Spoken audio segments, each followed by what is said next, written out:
கிறிஸ்துவுக்குள் பிரியமான தேவ பிள்ளைகளே, கர்த்தர் உங்களை இந்த நாளிலே ஆசீர்வதிப்பாராக. சங்கீதம் 31:19 உமக்கு பயந்தவர்களுக்கும் மனவுத்திரருக்கு முன்பாக உம்மை நம்புகிறவர்களுக்கும் நீ உண்டு பண்ணி வைத்திருக்கிற உம்முடைய நன்மை எவ்வளவு பெரிதாக இருக்கிறது.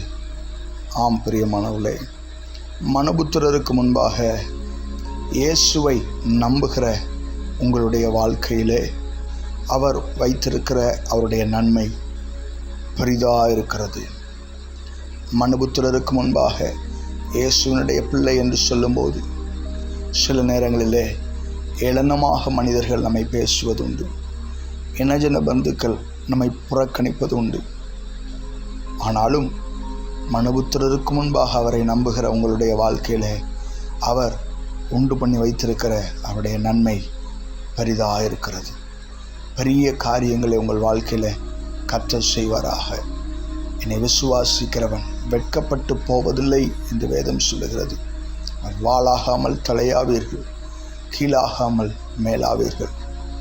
ஒரு நாள் சில மனிதர்கள் என்னுடைய மகளிடத்தில், நீ மிகவும் நேசிக்கிற உன் பெற்றோர்களிலே யார் சிறந்தவர்கள், யாரை நீ அதிகம் விரும்புகிறாய் என்று கேட்டார்கள்.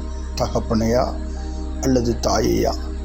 உடனே என்னுடைய மகள் விதமாக சொன்னால், நான் தகப்பனை மிகவும் நேசிக்கிறேன் என்ற வார்த்தை. அது என்னுடைய உள்ளத்துக்கு மிகுந்த மகிழ்ச்சியை தந்தது. என்னுடைய மகள் என் மேல் வைத்த அந்த நம்பிக்கை நிமித்தமாக என்னுடைய மகளுக்கு ஏதாவது நான் விசேஷித்த நன்மை செய்ய வேண்டும் என்று சொல்லி வாஞ்சி எனக்குள்ளாக ஏற்பட்டது.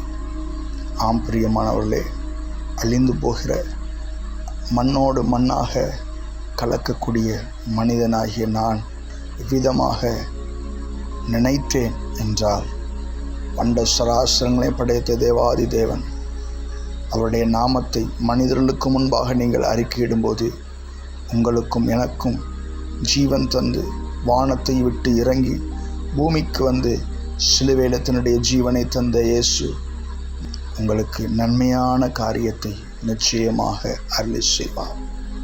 கண்களை மூடி நாம் ஜெபிக்கலாம். பிதாவாகிய தேவனே, உடைய குமாரனாகிய இயேசு கிறிஸ்துவின் நாமத்தினால உடைய பிள்ளைகள் உம்மேல் வைத்த நம்பிக்கையை நீர் அறிந்திருக்கிறீர்.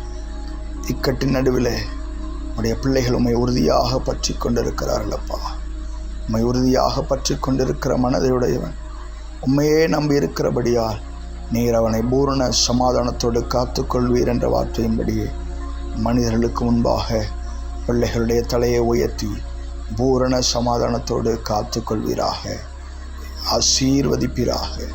இயேசுவின் நாமத்தில் பிதாவே, ஆமென். God bless you. கர்த்தர் உங்களை ஆசீர்வதிப்பாராக.